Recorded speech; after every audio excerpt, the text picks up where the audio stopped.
Greetings. I am Mary MCCOOL Berry. Welcome back to Reading Swizzle. In this episode, we're going to swizzle around more of E.D. Hirsch Jr.'s ideas in his book, How to Educate a Citizen. I was particularly interested in this chapter, which is titled, The Problem Starts at Our Teacher Training Institutes. Hirsch begins the chapter with a quote from the former president of Teachers College at Columbia University, a man by the name of Arthur Levine, who states, "The education our teachers receive today is determined more by ideology and personal predilection than the needs of our children." Hirsch states, I believe, in my opinion, quite correctly when he says, our educational failures must signal that our dominant cultural educational ideas are off kilter. This whole nature knows best point of view is not correct, that school is artificial and unappealing to the child. And I would beg to differ, as my 32 years as a classroom teacher, and I continue teaching today. Because Hirsch, as we've talked about earlier, most of our schools have this educationally romantic idea of how learning is constructed. And he says, because of our educational romanticism, many young readers still struggle to decode print. This is a moral and educational scandal. Teacher training is more like theological seminaries than training institutes such as nursing or medical school. I agree with him. I thought this was a really good picture for you to put in your head and really contemplate this. Spiders at birth can immediately begin weaving intricate webs, though they have yet to learn how to do it or even show them an example. Why? This is instinctual on the part of spiders. They can catch their food on their own from their very start. Human babies, though? No. Everything they learn must be modeled or taught by adults. So let's consider writing and reading. These are thoroughly human inventions. He writes, this is a thoroughly cultural, not natural phenomenon, and is no surprise that the mastery of reading should require a pragmatic, non-instinctual, artificial mode of learning. Our teachers and education professors need to adjust their view of what is natural. So many of the students with whom I work today were taught with this balanced literacy, or are taught in their classroom with balanced literacy. The notion that the books can be put out, children are leveled according to a Fontes and Pinnell reading inventory, and then they can go to book baskets at their level and learn to read. This simply is not true.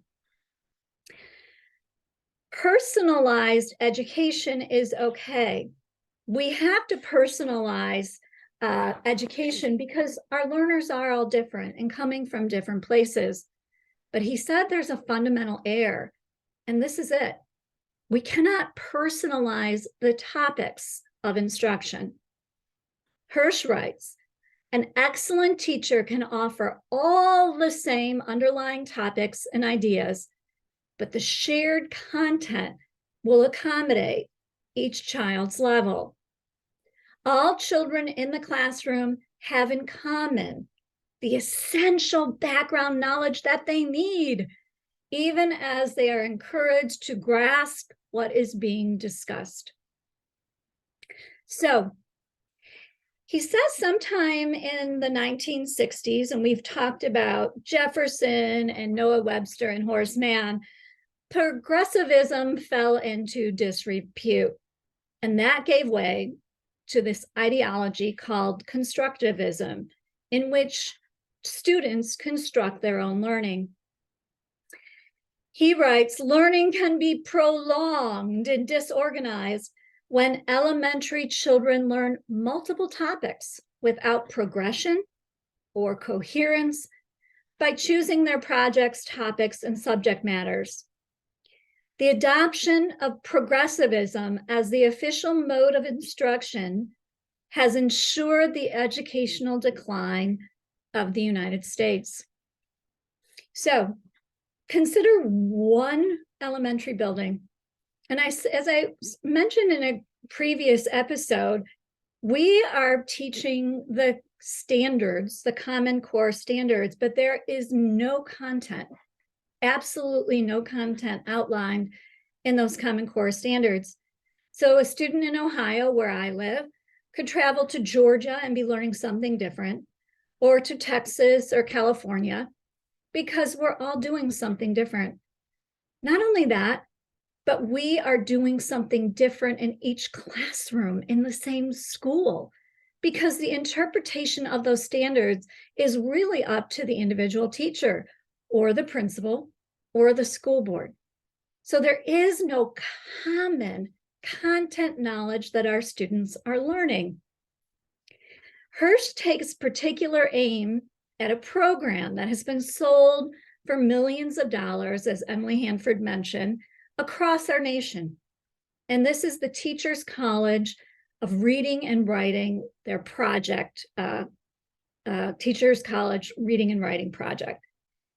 What they did, what the author of this program did, and her team, was to sell classroom libraries. So consider this: for each classroom would receive between 500 and 750 colorful books at each grade level, and they are graded on difficulty, and they have multiple topics. Hirsch said it's okay if you're going to provide kids with books like that to take home as practice, but using them instead of a coherent knowledge-based curriculum presents a missed opportunity. What are the costs? So the date of publication of this book was 2020, so I'm sure they've gone up. For kindergarten, you receive 700 books for about a cost of $4,600. First grade, you receive 689 books for a cost of $4,200. If you buy the whole collection, kids will have lots of options. Hirsch calls this the classroom library scheme, which I love, because I did Teachers College. I was mandated to use this program the last 7 years of my classroom teaching career. And what I found was that so many kids are left behind. They're not taught synthetic phonics. There's a blended approach, and we're not using the science. So kids were pretending they could read books and going to their book baskets. And it looked so lovely, because people that are readers like myself love to see kids with books in their hands, but they weren't learning a whole lot. They were writing on sticky notes, and the sticky notes would be all over the classroom. Many of the marks that they were writing on the sticky notes, she could not read. Furthermore, Hirsch says, this classroom library scheme has not worked in raising reading scores. Children are constructing their knowledge, but what happens to general subjects like history and civics? History has gone by the wayside. It's now called social studies. It's the abandonment of history as a serious subject in elementary school. All of this discussion is about elementary school. That is where I am from. I'm an expert, as many of my friends and colleagues are, who have spent decades in an elementary school. Diane Ravitch, she writes Nature of the early grades is content-free. The social studies curriculum for K through 3 grades is organized around the study of relationships, the home, the school, the community. This curriculum is dominant in the early grades of American education. But listen to this. It contains nothing. It contains no mythology, legends, biographies, hero tales, or great events in the life of this nation or any other. It lacks substantial content. And I don't think people, the average taxpayer, the average citizen in America, knows this. Children find its narrow focus deeply boring, trivial, and repetitious. I thought this was so interesting because I know the way I taught. And I was also trying to infuse project-based learning, which I'm going to talk about in a future episode, because the project-based learning I did through the Smithsonian Institution, I believe, was very worthwhile. But listen to this. From the National Assessment of Educational Progress, Americans' factual knowledge about our nation's history, ideals, and its details of its form of government has declined sharply since the 1970s. Less than half of the 8th graders surveyed in 2010, so this is a while ago, less than half knew the Bill of Rights purpose. Only 1 in 10 had an age-appropriate understanding, the knowledge of checks and balances among our branches of government. And scores on the 2000 NAEP were lower for low-income and minority students. Black students on average scored 24 to 30 points lower than their white counterparts. And why does this matter? Because the persistent civic achievement gap undermines the equality of all citizens. We don't even know, many people don't even know how our government works. Many of us agree now in education that phonics must be taught. So that's happening. The purpose of my cast is to talk about vocabulary, comprehension, and fluency. And you don't have good comprehension or build vocabulary or fluency unless students all have background knowledge. Lisa Delpit is an African-American educator who wrote the book Other People's Children in 1995, and Hirsch references Miss Delpit in this chapter.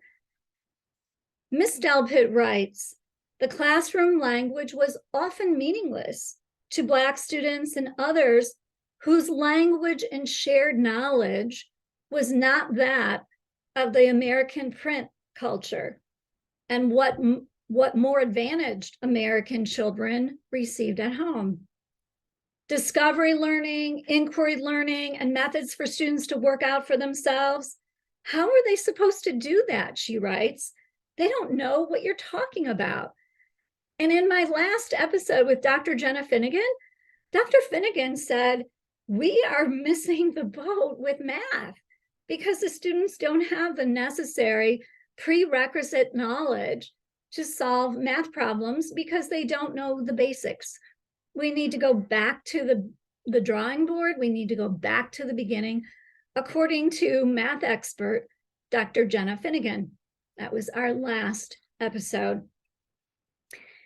The essence of school disadvantage is the lack of prerequisite prior knowledge to understand, much less perform a particular task. So while I believe in problem-based or phenomenon-based learning, you can't give that kind of learning without scaffolding, without showing the students and teaching the skills that they need. So the gap widens. Why Hirsch contends we give students explicit whole class instruction and they will gain relatively more than advantaged kids will. Why? They have so much more to learn. They have to amass the needed prior knowledge and knowledge focused on within the lesson itself. If you favor equality, if you favor that children understand what they read, they build a working vocabulary that's rich. If you favor people can read something fluently, so with expression in their voice, where they stop at punctuation.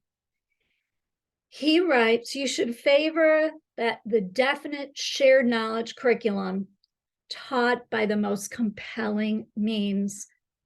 It's compelling, it's explicit. I think that this is worth a shot. And this is why I'm dedicating so much of my time to make others aware of Hirsch's ideas. I don't feel that they're out there enough.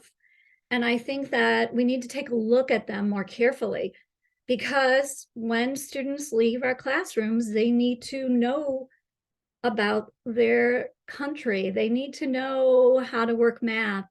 They need to know an array of content. And we simply aren't teaching any of that today in the elementary school. So this is about the elementary school. I am from the elementary school environment where I've spent decades. I hope that you pick up this book. If you can't, then this podcast and videocast is here to kind of highlight and illuminate the points that Hirsch is making. If you have any questions or comments, you may reach me at mary@readkeys.com. So for now, these are ideas worth considering that will help build equity, comprehension, vocabulary, and fluency for all students. I am Mary McCool Berry. Good night.